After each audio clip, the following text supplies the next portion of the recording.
Mesdames, Messieurs, peuple congolais, Jacques Chirac est mort. Sassou Nguesso est inconsolable. Il est depuis hier en deuil, triste. Et pourquoi? Parce que sans Jacques Chirac, ou plutôt sans l'élection présidentielle de 2015 en France, où Jacques Chirac fut élu, il me semble que Sassou Nguesso ne serait pas parvenu à ce coup d'État sanglant de 1997, dont les conséquences sont toujours d'actualité. Au plan du capital décès des Congolais, on comptabilise plus de 400 000 morts. Et n'oublions pas que les vies continuent d'être brisées au Congo, sur différentes échelles, à l'échelle nationale et aussi de partout dans le monde où ce régime est rentré dans la tyrannie antisociale et criminogène partout. N'oublions pas un pays qui est aujourd'hui fracassé, en faillite, qui risque d'être devenu une poudrière. C'est à la suite de cette élection de 1995, puis le coup d'État et puis les conséquences. Donc pour Denis Sassou Nguesso, la mémoire de cette histoire est vivante dans son cerveau limbique, le cerveau des émotions et de la formation de la mémoire, qu'on appelle vulgairement le subconscient. Eh bien oui, Jacques Chirac a fait beaucoup pour Sassou Nguesso. Il en est conscient. Et c'est les raisons pour lesquelles cette tristesse est bien présente dans son esprit. Mesdames, Messieurs. Bon, on s'est demandé, est-ce que Denis Sassou Nguesso va-t-il être invité à la cérémonie de l'enterrement de Jacques Chirac? Bon, d'après les sources, il sera présent. Pour les Congolais, rester libre, digne. Parce que cette mémoire de Sassou Nguesso et de Jacques Chirac n'est pas encore terminée. Les régimes politiques passent, les peuples et les nations demeurent. Cette mémoire de 1997 à nos jours est encore vivante. Cette mémoire, elle est politique, elle est France Afrique. Et vous avez tout compris. De ce fait, je n'ai aucun commentaire à ajouter sur la présence ou non du dictateur là en France pour commémorer ou célébrer ou honorer ou autre de la mémoire ou de l'enterrement de Jacques Chirac. Bon, il faut se dire que je ne suis que là pour apaiser, responsabiliser les uns et les autres. Parce que cette mémoire-là, de 97 à 2019, aucun esprit congolais peut aujourd'hui gérer ça, soit disant d'appartenant nord, sud, autre, non. Laissons le temps au temps. Vous savez que le futur, c'est tout justement le passé et le présent qu'on ignore. Le passé est déjà là, il est encore vivant. Le présent, il est là. Donc, pour les historiens congolais, anthropologues, sociologues, psychologues, politiciens et tout compagnie, notez jour par jour ce qui va se passer de cet événement. Et la suite, nous pourrons alors la traduire ou l'interpréter ou la juger autre pendant et après la chute du dictateur Denis Sassou Nguesso. Donc, Sassou Nguesso, là ou pas, c'est un non-événement pour les Congos, pour les Congolais. Et donc, la suite de cette histoire est encore à venir. Donc, sur cet état d'esprit, comprenez les émotions de Denis Sassou Nguesso. Quelque part, il est encore humain. Malgré les apparences, on croyait que, il n'était plus humain. Et donc, cette responsabilité historique est là, parce qu'on ne peut pas juger un fou. On ne peut que juger quelqu'un qui est normal. Donc, il vient là, il ne vient pas parce qu'il est fou, non. Lui, il pourrait dire non, mais... en pensant déjà du Congo d'après, en fonction de cette histoire, que la France n'a pas d'amis permanents, mais n'a que ses intérêts permanents. Donc, au moment venu, il sera décrypter cette histoire qui est déjà celle de la France-Afrique, des séquelles d'État, des plein de choses comme ça. Qu'on ne peut pas aujourd'hui prendre ça comme ça, parce que moi, déjà congolais, je parle en tant que congolais, mais historiquement et réellement, je ne suis impliqué ni directement ou indirectement de cette histoire. Je l'ai vécu que comme tout Congolais. Donc je suis là comme un Congolais, qui on parle aux Congolais, aux Français et au monde entier. Mesdames, Messieurs, quant au soulagement, oui, vous savez que Sassou Nguesso n'aime ses serviteurs gênants, complices gênants, autres, quand ils sont morts. Bien sûr, pour lui, ça doit être un petit soulagement parce que l'une des pièces maîtresses majeures du dossier de cette affaire-là de 97 à nos jours, Jacques Chirac, mort, quelque part pour lui, il peut dire oui, vous comprenez, que Sassou Nguesso a ce dixit, je partirai sans laisser des témoins de mes crimes. Il me semble qu'il est en train de le faire. La mort de Jacques Chirac rentre dans ce soulagement du dictateur.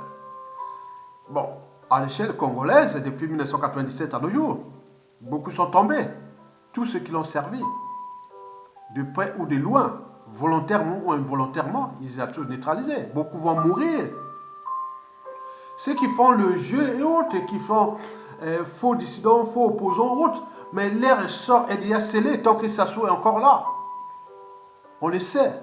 Maintenant, il peut passer à la vitesse supérieure pour les neutraliser avant qu'ils soient mis hors d'état de nuire au souverain peuple congolais. Donc, ce soulagement, oui, pour ceux qui continuent à jouer aux complicités et autres, mais attention, danger pour vous-même. Danger. Danger. Bien entendu, nous aurons voulu prendre tous ces gens vivants pour qu'on puisse écrire dignement cette histoire du Congo, de la France-Afrique et du Congo-Brazzaville. Mais là, ils vont partir. Tant que le peuple ne prend pas ses responsabilités, beaucoup vont partir. On va se trouver avec des haines, des rancunes, des contentieux historiques qu'on ne pourra pas gérer parce que tout ce monde va partir. Nous n'avons pas plus de responsabilités pour les gérer. Donc, on est dans cette situation-là que vous avez tout compris. Le soulagement, oui, ça va être là, mais soulagé que se servir de ce pays, on a fracassé des vies, on a financé de manière occulte les partis politiques, les mallettes et valises africaines, les passe-droits, réto-commission, train de vie doré, retraite dorée et tout compagnie. Mais le pays là est foutu. Mais ce fut une époque, une parenthèse de cette histoire France-Afrique, qui aujourd'hui reste encore l'auberge de tous les dictateurs du continent noir, c'est-à-dire 2 tiers des dictateurs du continent africain sont francophones. Vous avez tout compris. Oui, mais c'est là où commence l'inquiétude de Denis Sassou Nguesso, les signes du temps. Quand vous commencez à perdre tous vos amis et autres, c'est dit qu'il y a quelque chose qui ne va pas, qui va arriver, et donc les signes du temps.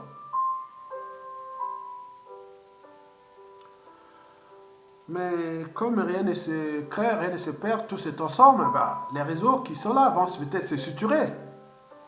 Mais dans quelle dimension? Dans quelle société aujourd'hui? Avec quels individus et autres? Au moment où nous sommes dans la culture globale, où tout se sait, tout se voit et autres, que les uns et les autres construisent leur mémoire, et qui on ne sait pas qui sera le prochain président du Congo d'ici 2025, 2030, 2040, 2050. Et qui, historiquement, on a vu que la plupart des gens ont cette mémoire, si on ne les traite pas, ben, souvent ça crée des situations où souvent on arrive à des situations, oui, vous connaissez. Donc, je pense que l'inquiétude de Sassou Nguesso est plutôt du côté de sa chute ou de la fin des règles inévitables des syndicatures. Et qui sait que bon, ben, ça sent la fin des règles, quoi. Et qu'on ne sait pas comment elle va arriver, est-ce que c'est le chaos et autres, alors que le peuple là-bas a tout perdu. Et que, bon ben, il n'a plus rien à perdre. Mais dans ce peuple, c'est des uns et des autres, on ne sait pas qui est qui parmi nous, qui sera à la tête, qui va peut-être prendre le contrôle de ses moyens. Et donc on ne sait pas. Pour l'instant, je ne peux rien dire, mais je peux vous dire que l'inquiétude est générale au sein du clan. Et donc ils cherchent par tous les moyens pour continuer dans cet état d'esprit, dans un climat de méfiance, défiance, un climat délétère où 2 tiers de la population congolaise a été punie par ce régime et qu'on ne sait pas que les stratégies sont là, donc on ne sait pas. Ce décryptage, pour moi, est dans ma libre conscience. Parce que je l'ai toujours dit que quels que soient les enjeux, ma conscience sera toujours au-dessus de l'appartenance. Ce que je définis comme ma liberté de conscience. Blanc, noir, jaune, autre. Quand il y a les choses d'intérêt général, de vivre ensemble, de devoir de mémoire, de la justice, je serai toujours de ce côté. Le juste équilibre. Mesdames, messieurs, en conclusion, je pense que si j'étais français, Jacques Chirac fut quand même l'un des présidents de la France ou de la 5e République qui a honoré la diplomatie française depuis De Gaulle. Parce qu'à la sortie de la Deuxième Guerre mondiale, bon, s'il n'y avait pas De Gaulle, je pense que la France ne serait pas dans la situation qu'elle se trouve aujourd'hui, au point de vue de son rang mondial et autres. Que ce soit avec la France-Afrique, militairement, du nucléaire, plein de choses comme ça. Donc, c'est De Gaulle, ce qu'on appelle le gaullisme. Donc, lui, il fut l'un des continuateurs de ce gaullisme. Et de gaullisme, qui, oui, on avait donné ce rang de gendarme de l'Afrique à la France, c'est fut De Gaulle.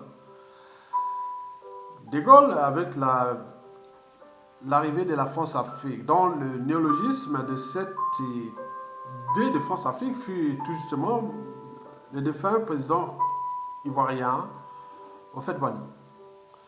Et puis, bon, la France-Afrique, voilà, des 5e République et tout ce qui va la décolonisation dans ces conditions que nous connaissons. Parce que la France ne s'était pas décolonisée jusqu'à nos jours.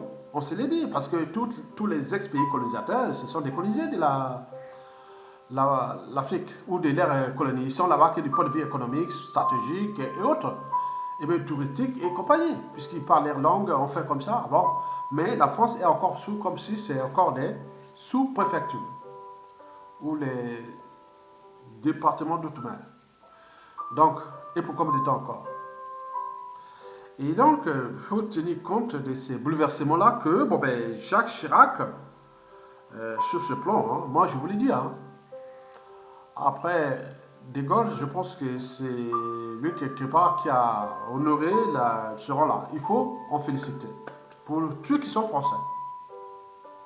Parce que vous, Congolais ou Africains ou autres qui vivent en France et qui ont la nationalité congolaise ou française, voilà, je vous dis, tout citoyen qui a la nationalité d'un pays a des droits et devoirs envers sa nation. Donc ceux qui sont originaires d'Afrique, qui sont français, donc il faut avoir une part de philosophie et ne pas trop en ajouter. Mesdames, Messieurs, Jacques Chirac, au plan de la politique intérieure, oui, je suis arrivé en fait ici à la fin du mitterrandisme. Hein.